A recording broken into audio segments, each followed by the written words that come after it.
तो चलिए चलिए चलिए आज की क्लास जिसका किस्सा कहानी शुरू करते हैं और कहानी शुरू करते हैं और कहते हैं कि भाई कंस्ट्रेंट्स की कहानी यहाँ पर शुरू करनी है। हमने कहा चलो कर देते हैं। तो बात है जी, स्वागत है आप सभी का यहाँ पर। सबसे पहले तो आप जुड़ चुके हो मेरे साथ में यहाँ पर इस चैनल पर, और मेरा नाम है लवजीत अरोरा और मैं आज की क्लास में आपको कंस्ट्रेंट्स हैं जिसके बारे में चीज़ें बताने वाली हूँ। And thank you so much इतना सपोर्ट देने के लिए। एंड ऑफ कोर्स और ज़्यादा सपोर्ट की ज़रूरत है, उसके लिए आप अपने दोस्तों के साथ में इस क्लास को, इस चैनल को शेयर करेंगे और लाइक भी है जो कर देंगे और खुद से सब्सक्राइब भी कर देंगे। ये चीज़ें खुद पता होती हैं लेकिन बार बार हमें बोलना पड़ता है। जैसे आपको बोलना पड़ता है ना कि रिवाइज़ कर लो, है ना, फिर जा कर के रिवाइज़ होता है। तो इसीलिए बार बार बोलना पड़ता है कि भाई सब्सक्राइब, शेयर, व्हाटएवर, है ना। तो ये सारी चीज़ें करो। ओके, अब बात करते हैं कंस्ट्रेंट की। तो जी हाँ, बिल्कुल कंस्ट्रेंट। सबसे पहले तो बात करें, आपके पास चेक कंस्ट्रेंट है, आपके पास डिफ़ॉल्ट है, आपके पास नॉट नल है, आपके पास में यूनिक है, आपके पास में प्राइमरी की है। Super duper cool ma'am. आगे चलते हैं। अब देखो, सबसे बड़ी बात आती है कि यहाँ पर परिभाषा क्या है। बेसिकली अगर पूछें कि भाई कंस्ट्रेंट क्या होते हैं, तो कंस्ट्रेंट की बात है कि कंस्ट्रेंट आपकी टेबल के ऊपर अप्लाई होते हैं, जिससे आपकी टेबल की दो बातें बनती हैं। एक तो कि आपकी टेबल एक एक्यूरेट टेबल बनती है, और दूसरी आपकी टेबल की जो रिलायबिलिटी है वो भी बढ़ती है। ठीक है, तो कंस्ट्रेंट क्या होते हैं कि आपकी टेबल के ऊपर कुछ रूल्स को इन्फोर्स कर देते हैं, मतलब कि कुछ रूल्स को हम लगाते हैं हमारी टेबल के ऊपर ताकि हम अपनी टेबल को मोर एक्यूरेट और मोर रिलायबल बना सके।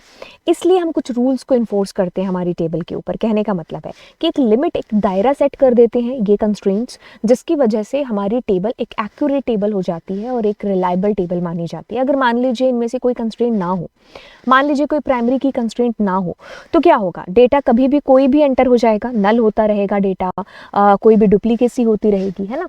तो हर कंस्ट्रेंट का एक अपना यूज़ है। तो जब आप इनको यूज़ करोगे तो यानी कि आपकी टेबल के ऊपर कुछ रिस्ट्रिक्शंस लग जाएंगे, जिसकी वजह से क्या होगा, वो टेबल आपकी एक्यूरेट टेबल बनेगी और मोर रिलायबल भी है जो बनेगी। और यही मकसद है ना कि हम इसीलिए तो टेबल क्रिएट कर रहे हैं, ताकि हम उसके अंदर डेटा डालें तो वो सिक्योर भी रहे, रिलायबल भी हो data, end of course accurate भी है जो हो। तो बेसिकली ये परिभाषा थी।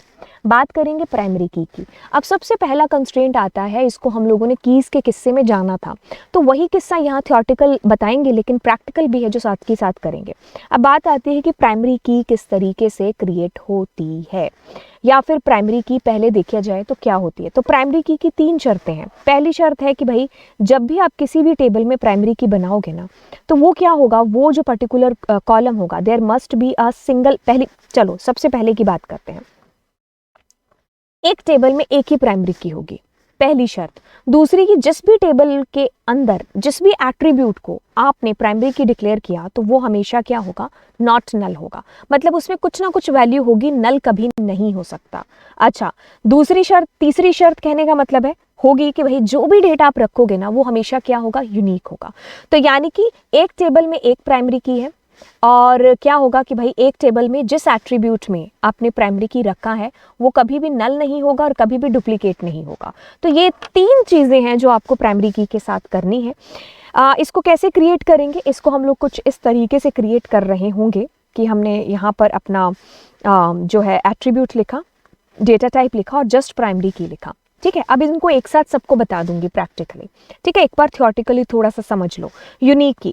अब यूनिक की का और प्राइमरी की का किस्सा थोड़ा थोड़ा सेम है लेकिन थोड़ा थोड़ा अलग भी है, क्योंकि दोनों अलग अलग हैं। अब ऐसी बात है कि भाई सेम इस वजह से है क्योंकि प्राइमरी की में भी यूनिक डेटा जाता है, यूनिक की में भी यूनिक डेटा जाता है। ठीक है जी, मान लिया।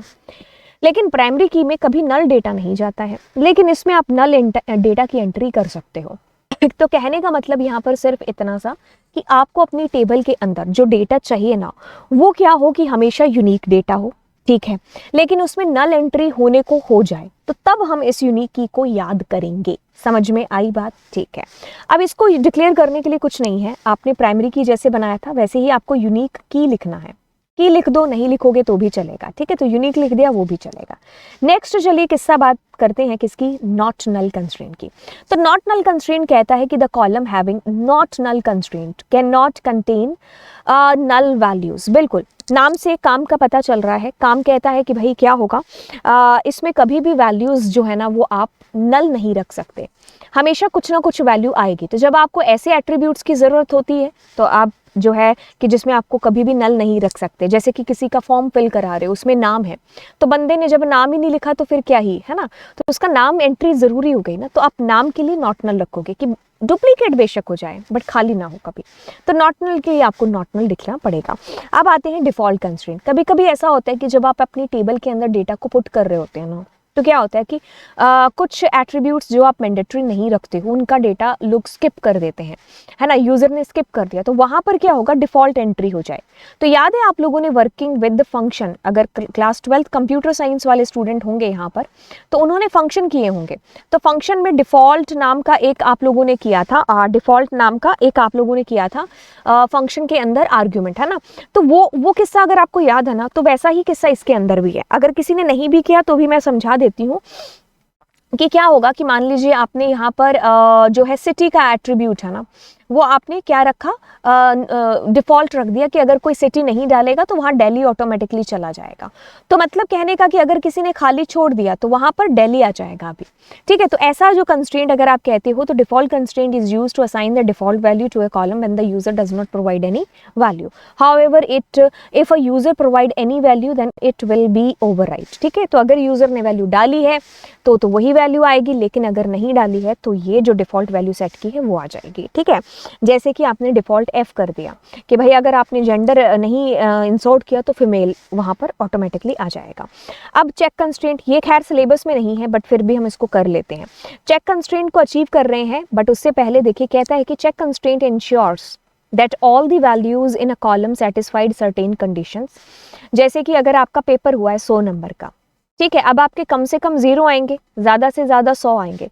तुम ऐसे थोड़ी ना कह सकते हो कि भाई मेरे -500 नंबर आ गए, या -5 आ गए, या 2 जो है -2 आ गए, है ना। तो ऐसा नहीं हो सकता ना। तो आपकी जो वैल्यूज जिसको परमिशन मिली है वो कौन से हैं, डोमेन का सेट 0 से 100।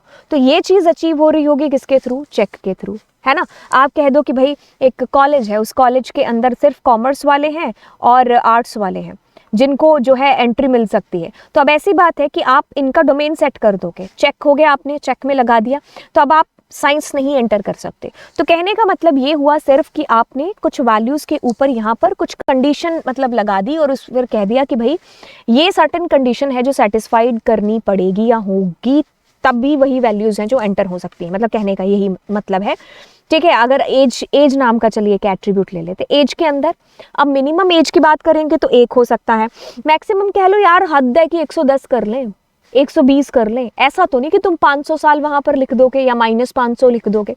तो यानी कि एक सर्टेन कंडीशन से अभी समझ में आया किस चीज़ की बात हो रही है। तो चलिए अब ये एक एट्रीब्यूट को हम ऐसे लगा रहे होंगे कि मार्क्स जो है हमारा मार्क्स के ऊपर चेक लगा दिया, मार्क्स बिटवीन 100 से 0 से 100 के बीच में आना चाहिए। तो चलिए ये सारे कंस्ट्रेंट हुए। अब इनको प्रैक्टिकली यहाँ पर एक बार देख लेते हैं। प्रैक्टिकली देखने के लिए हम यहाँ पर ओपन करते हैं, यहाँ पर मैंने सारे एट्रीब्यूट्स को लगा रखा है। तो अपने क्या करते हैं, एक टेबल क्रिएट करते हैं with constraint. So create table, table का नाम चलिए अपने क्या रखते हैं, क्लास 12। एंड यहाँ पर आते हैं तो सबसे पहले अपने देते हैं रोल नंबर। तो रोल नंबर में मैंने क्या रखा जी, एक सेकेंड। तो रोल नंबर में मैंने क्या रखा, रोल नंबर में मैंने दे दिया इंटीजर, और इंटीजर में भी मैंने क्या दे दिया, की कंस्ट्रेंट प्राइमरी की। सेट हो गया प्राइमरी की, पता चल गया। अब आपके पास में आता है नेम। तो नेम में देखो मैं देख देख करके ही सारा वही लिख रही हूँ, है ना। तो 20 आ गया। तो 20 के बाद में आपने क्या रखा, नॉट नल। सारी चीज़ें सामने दे रखी हैं आपके पास टेबल के अंदर, है ना। तो आपको क्या करना है, आधार नंबर, ठीक है। तो अगर मैं इसको कॉपी पेस्ट भी करूँ ना तो भी चल जाएगा, है ना। तो चलो लिख ही लेते हैं, बिग इंट, ठीक है। बिग इंट को आपने क्या रखा, यूनिक की रखा। की लिख लो या नहीं लिखना तो भी चलेगा। यूनिक की के बाद में एज, एज में आपने क्या रखा, इंटीजर, और यहाँ कुछ नहीं दिया। फिर आपने रखा डेट ऑफ बर्थ, और डेट ऑफ बर्थ में डेट। अब आप क्या लगा रहे हो, अब आप चेक कंस्ट्रेंट लगा रहे हो। चेक कैसे लगा रहे हो कि आप कह रहे हो कि जो डेट ऑफ बर्थ है ना वो बिटवीन किसके आनी चाहिए, 2002 से लेकर के मतलब ये है कि मार्च 2 तक है, मतलब 2002 से 3 मार्च 2 मार्च और 2002, ठीक है। तीसरा महीना ना जनवरी फरवरी मार्च, ठीक है, से लेकर के एंड। अब आप कहते हो कि जो डेट एंटर हो रही है वो 2020 कर देते हैं, इतनी कम तो क्या करेंगे ये, अच्छा वैसे अगर आप इसको एज इट इज़ कॉपी करना चाहो तो कर ही सकते हो कॉपी, ठीक है, चलेगा नहीं, दौड़ेगा दौड़ेगा। ठीक है, अब कंस्ट्रेंट करने के बाद में आप मार्क्स लिखते हो। ओके सो आपने मार्क्स किया और मार्क्स आपने फ्लोट के अंदर दिया, और मार्क्स आप कहते हो कि टोटल 4 डिजिट आए और 2, ठीक है, हमने कहा कर देते हैं। देन आपके पास में मार्क्स आ गया, एग्ज़ाम टाइम, ठीक है, एग्ज़ाम टाइम में आपने टाइम डेटा टाइप दे दिया, सुपर डुपर कूल। अब आप कहते हो कि जेंडर, ठीक है, तो जेंडर में आपने कैर दे दिया, है ना, और कैर एक देने की ज़रूरत नहीं क्योंकि वो बाय डिफ़ॉल्ट होता है, ठीक है। अब चलिए इसको पूरे को देख लेते हैं कि कहानी क्या बनी है, ताकि अगर कोई गलती हो तो यहीं पर पता चल जाए। ओके कर लेते हैं, चेक करने की कहानी आती है तो क्रिएट कर लिया, ठीक है, और नेम रोल नंबर हो गया, प्राइमरी की हो गया, कैर वेर कैर हो गया, नॉट नल हो गया, ठीक है, यूनिक हो गया, एंड डेट ऑफ बर्थ आपने दे दी यहाँ पर, ठीक है। हमने यहाँ पर डिफ़ॉल्ट कंस्ट्रेंट कहीं नहीं दिया, डिफ़ॉल्ट दिया है क्या, हाँ डिफ़ॉल्ट मार्क्स के अंदर है ना, ठीक है, तो मार्क्स डिफ़ॉल्ट हम कर देते हैं DEF डिफ़ॉल्ट, और हमने क्या कर दिया 15 नंबर हैं जो आपके वो बाय डिफ़ॉल्ट आएंगे उतने, ठीक है, आपने अगर पेपर नहीं भी दिया, ठीक है। तो फिर एग्ज़ाम टाइम और जेंडर कैर दे दिया आपने, इसको कॉपी करते हैं और इधर से MySQL को ओपन कर लेते हैं, ठीक है, और यूज़ न्यू करते हैं, आई थिंक इसमें क्लास 12 होनी चाहिए, हाँ, तो ड्रॉप टेबल और टेबल के अंदर क्लास 12, इसको ड्रॉप कर दिया। अब करते हैं तो DESC class 12, yes this is your table and in your table you can find here की प्राइमरी की और यूनिक की एंड ये सारी चीज़ें, और इसमें डिफ़ॉल्ट भी आ गया, ठीक है, ओके। अब अपने डेटा की एंट्री करते हैं, इसके अंदर क्या करते हैं, डेटा की एंट्री, तो इन डेटा की एंट्री के लिए क्या करेंगे, इंसर्ट इनटू, अब देखिए सबसे पहले इंसर्ट इनटू टेबल का नाम क्लास 12, क्या करना है, वैल्यूज़ को, ठीक है, एक्चुअल में इंसर्ट हम नेक्स्ट क्लास में भी देखेंगे, एंड यहाँ पर एक बार देख लेते हैं इसके अंदर एक एक करके इनके की कंस्ट्रेंट्स को देखते हुए। तो पहले प्राइमरी की है तो यानी कि यूनिक डेटा होगा, रोल नंबर में क्या आएगा, इंटीजर। तो हमेशा क्या है ध्यान रखना है आपको, हमेशा ये चीज़ ध्यान रखनी है कि जब भी आप अपने डेटा को एंटर करेंगे तो मेक श्योर कर लें कि जो भी सिक्वेंस है वो सेम होना चाहिए। तो पहले इंटीजर है, ठीक है, अब डबल कोट्स आएगा, याद रखना name sorry char var char time और डेट, इनमें डबल कोट्स है जो हमेशा लगेगा, ठीक है। तो जब आपने नेम दिया तो मैंने दिया यहाँ पर सोहन, ठीक है, फिर मान लीजिए अब नेक्स्ट आता है आपके पास में आधार, आधार में बिग इंटीजर दिया है तो बड़ा सा नंबर आ सकता है, ठीक है। उसके बाद में एज है, एज में मान लीजिए मैंने दे दिया एज 90, ठीक है, डेट ऑफ बर्थ है तो डेट ऑफ बर्थ 90 करने के लिए अब हमें अचीव करना पड़ेगा, है ना, तो अब ऐसा ही थोड़ा सा इधर कर देते हैं, ठीक है, 1992 एंड 2 एंड 3 ये कर दिया। अब एक बात है इसके अंदर, अगर आप देखोगे तो डेट ऑफ बर्थ में हमने कुछ यहाँ पर गड़बड़ की है, कंस्ट्रेंट देते टाइम हमने यहाँ पर गड़बड़ ये की है कि हमने यहाँ पर 2000 यही लिखा हुआ है ना, तो फिर हमें उसी हिसाब से चीज़ें हैं जो करनी पड़ेंगी। कहाँ गया,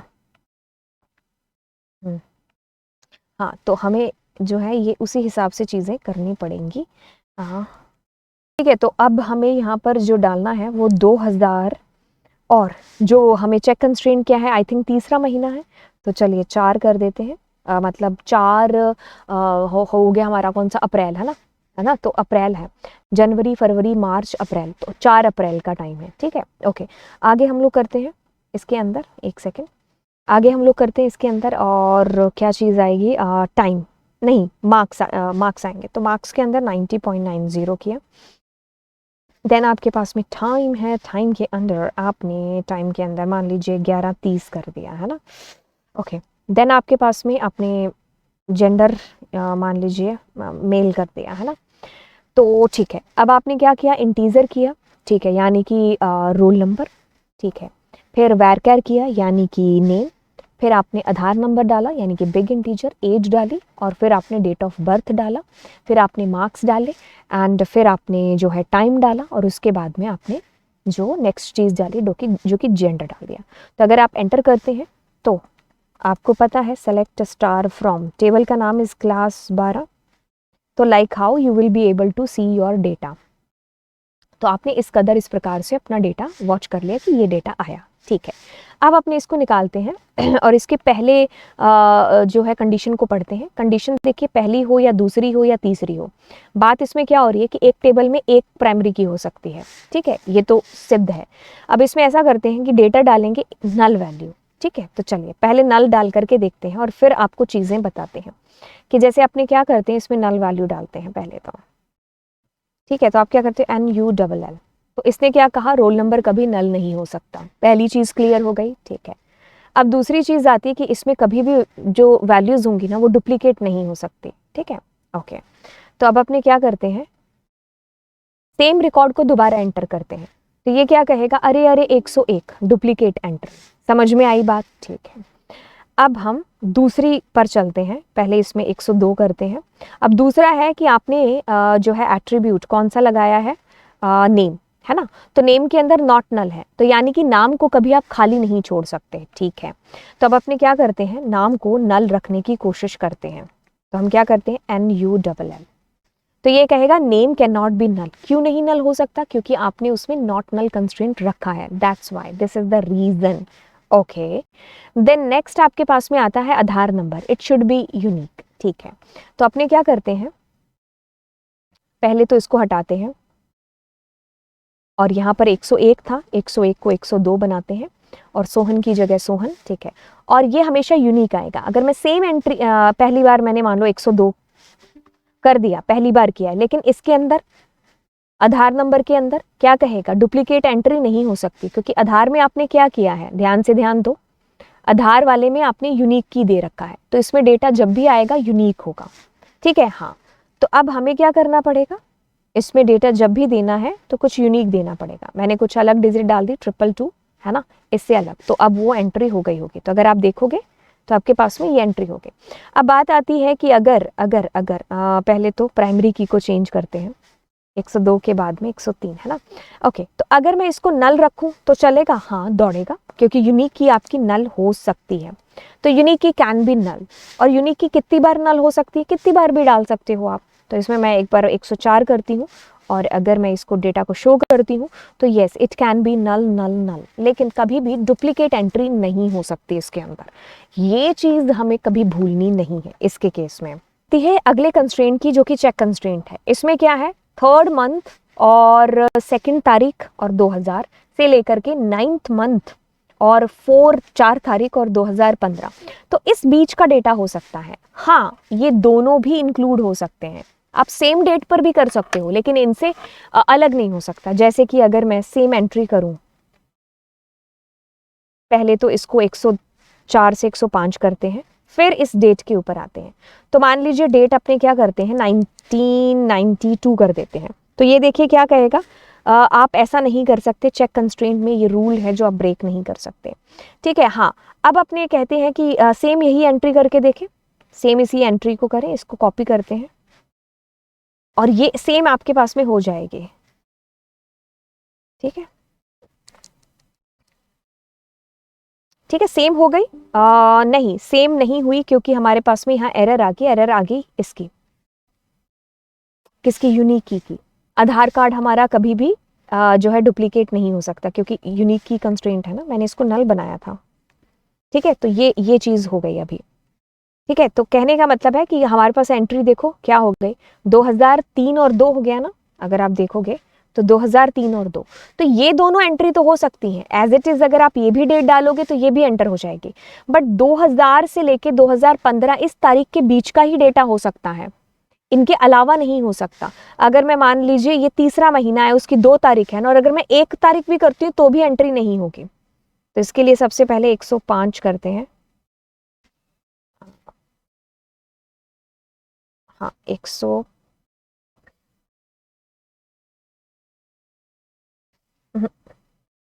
ये वाला था क्या, हाँ 105 को हम लोग 106 करते हैं सबसे पहले, फिर आते हैं इसके ऊपर।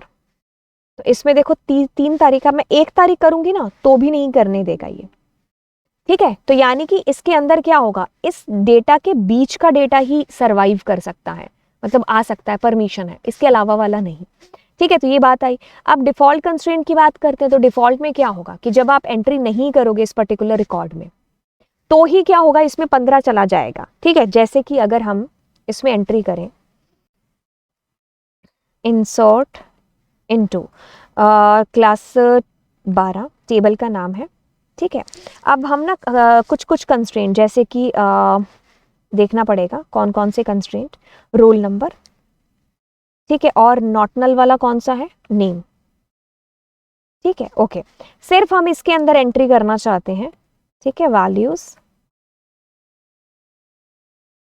ठीक है, तो अपन क्या करते हैं, इसमें रोल नंबर डाल देते हैं 106, नहीं 106 तो हाँ 106 डाल देते हैं, और फिर नेम डाल देते हैं पूनम।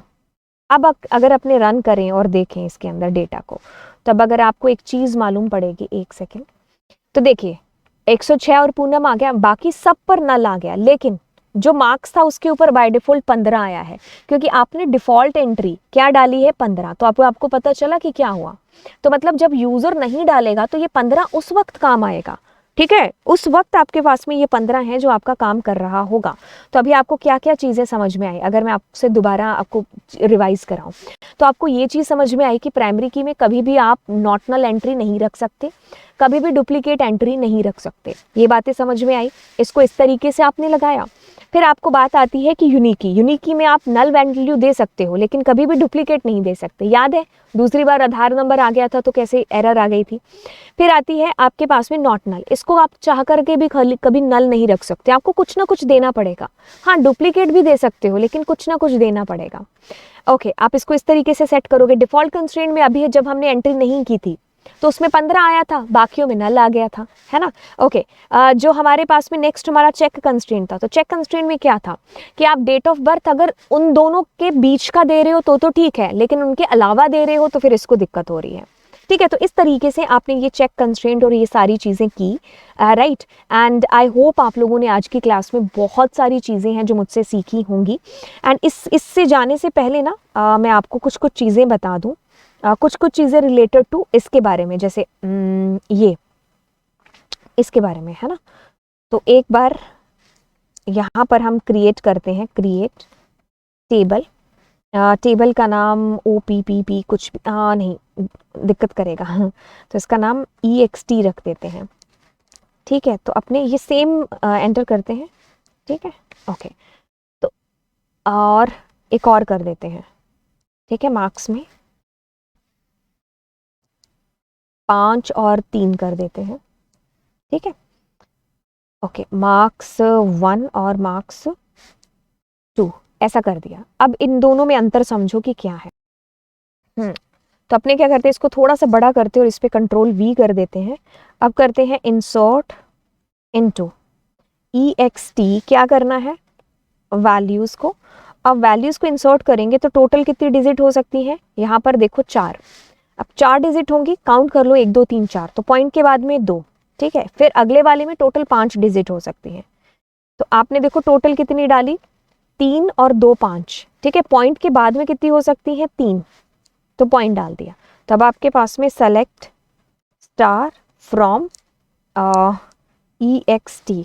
ठीक है, ओके, ये चीज़ समझ में आई। अब देखो इसमें एक्सपेरिमेंट करके देख सकते हो कि जैसे अगर मैं इनमें अगर पॉइंट ही नहीं देती हूँ, तो देखो मुझे जो इसने क्या कहा कि भाई ये आउट ऑफ रेंज है। क्यों, क्योंकि वो पॉइंट के बाद में .00 लगाएगा। जैसे कि अगर मैं इसमें कहूँ 3 यहाँ पर हो गया, 2 यहाँ पर हो गया। अगर आप एक सेकेंड, 3 ही तो रखा था मैंने, नहीं 3 ही 5 था, हाँ।